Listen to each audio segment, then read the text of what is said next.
Good afternoon. I know how difficult it is to sit there and in one particular place and watch all of us who have the freedom to at least stand and move around. I pity all of you. Please accept my sincere apologies that you're made to sit here in this room and made to listen to all of us. I get this feeling because when I said good afternoon, I didn't get back a single response. Probably a few officers who belong to my department have responded. So they'll get a nice performance appraisal report. But rest of them kindly accept my sincere apologies that we are forcing you to believe that we are speaking something great, and we are showcasing here what we call our best practices. I don't know how much of that you really believe are the best practices. So let us be a little more cheerful, because we are going to be here for the next 2 hours, and after that you will be on your way back home after a fight with the Bangalore traffic. So let us make the best of our presence here in this room today. So let us be cheerful. I'm sure we have something to learn. All of us have something to take back with us at the end of the day. And we are in a session where I'm supposed to be making you believe that we have an excellent project which is coming up. So I'll leave that to you to decide, because we would like to say or call it the best practice. So I'll leave it to the audience, and we would want this to be as interactive as possible, because when the ladies were speaking, there are a lot of important topics which came up for discussion. I expected more questions, or probably the answers were very clear, or their talk was very clear. So I mean, either way, it's fine, but let us make the best of what we are doing here in one particular room, and share experiences and have some good takeaways, and probably make our lives a little more better in the coming years. So my colleagues have had a discussion with my colleagues on the dais, and we've decided that we'll be speaking about our respective topics for a few minutes, the same format which was followed earlier, and probably take questions from all of you, because these 3 topics are very, very interesting. Probably we've not heard this earlier, because they are projects of a particular state. So that way we have 3 new products at our disposal to ponder upon and probably take it forward in terms of question and answer session. So I'll be speaking about the universal health coverage. So how many of us really understand what universal health coverage is? Can I have somebody from the audience tell us about what they really feel is universal health coverage? Can somebody from the audience? And I assure you, if the answer is good, we're going to give you some award in the form of mementos. We have a lot of mementos. So you might be asking the right question, but you'll still get a speaker memento, because that's what we have there. Okay, so what do you think is the universal health coverage? And not Dr. Sadhana, because probably she was not Dr. Sadhana. I mean, there are other people also here. So let us see. At this presentation, I had passed on a message earlier that all the DHOs and THOs should be inside the room. Probably they are already inside the room, due to which a lot of people are standing. This is because you all need to know what we are planning to do in the state. So that was the intention of calling all of you. So let us understand what this universal health coverage is all about, because the government has announced in its budget, the Honorable CM has announced that Karnataka is moving towards universal health coverage. So this is probably the first time in the country a state government has declared a move towards the UHC. So can we have somebody from the audience? Healthcare is available to every citizen. Sorry? Healthcare is available to every citizen. Healthcare to every citizen. That is one comment. Quality healthcare be Zero out-of-pocket expenditure. Zero out-of-pocket expenditure, quality healthcare services to everyone.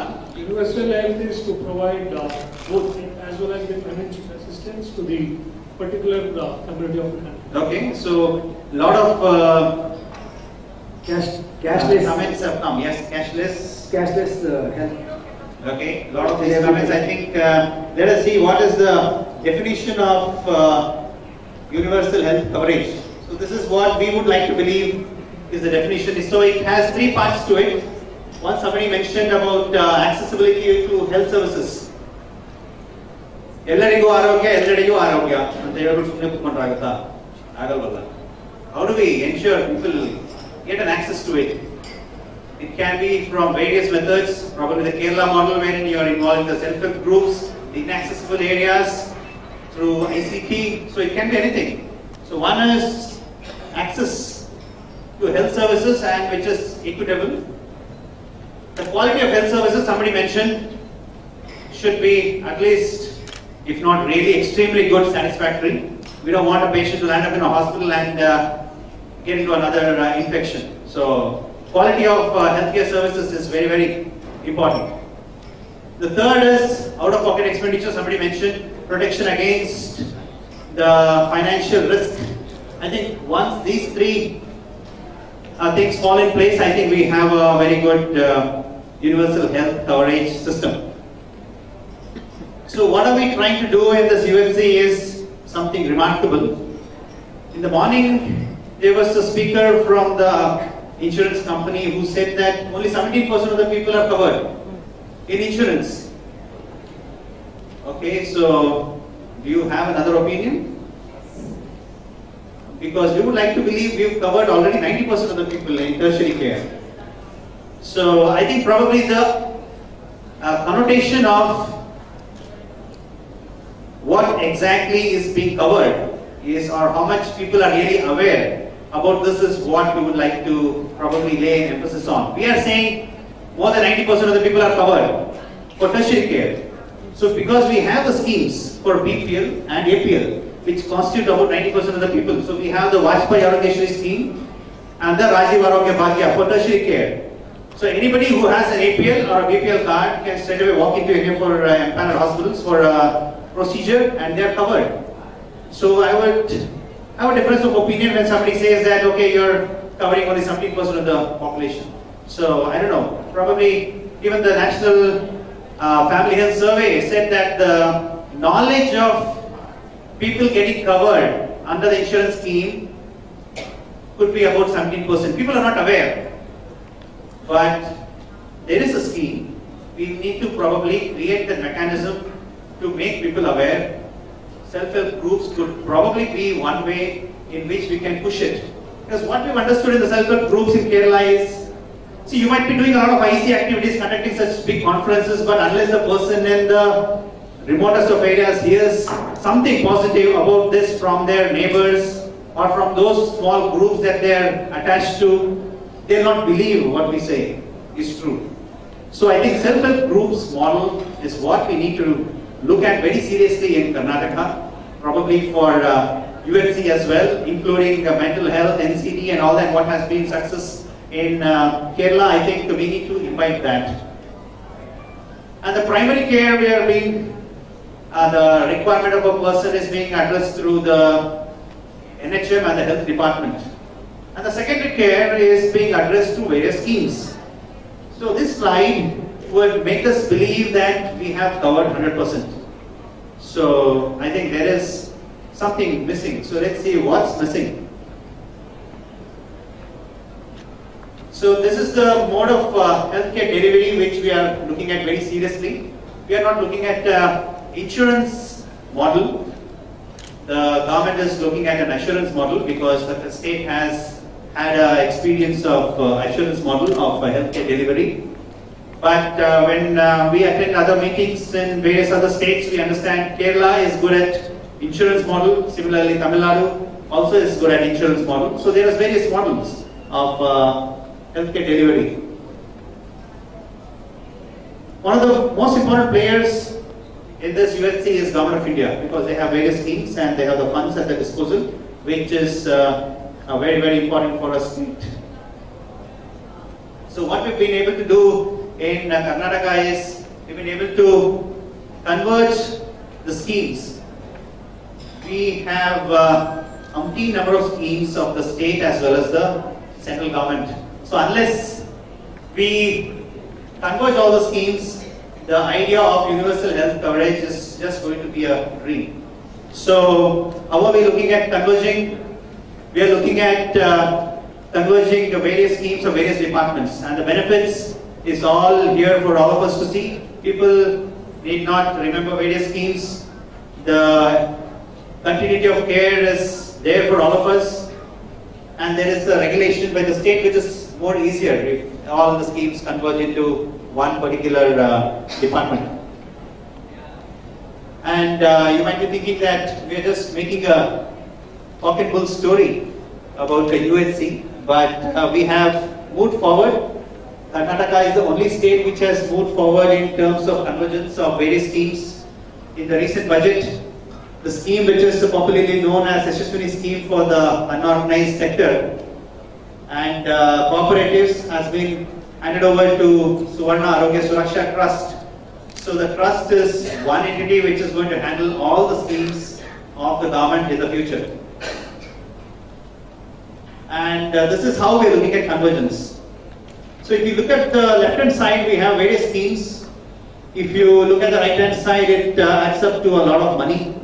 So if you just add up the kind of money that is being pumped into various schemes, there's a lot of overlap of various schemes. So once it is streamlined, we'll have a lot of money in our kitty, which we can use towards making UHC a reality. So I think I'll just run through these slides because I've already informed you that Karnataka is at the forefront of UHC. We are looking at handling the hospital and the beneficiaries, and we have the policies in place to ensure that UHC is a reality in the days to come. Yeah, so this is a slide which probably throws light on my opening remarks. The three-dimensional approach towards UHC. One, the population to be covered should be 100%. The services should be of high quality, and a very dedicated team is what is needed to ensure quality care. And the third is convergence and financial pooling so that there is less or basically zero out-of-pocket expenditure. So this is what we are looking at, and the way is very, very tough because this is a new concept. People need to be made aware of this concept. People should see the benefits of this concept. And of course, there are always vested interests when you look at convergence and getting rid of red tape. So hopefully, Karnataka will show the way to the country in UHC. So hopefully, we'll be able to move towards a healthy society and promote well-being for all ages to come. I hope you had a good learning from this. We'll be very happy to take any questions.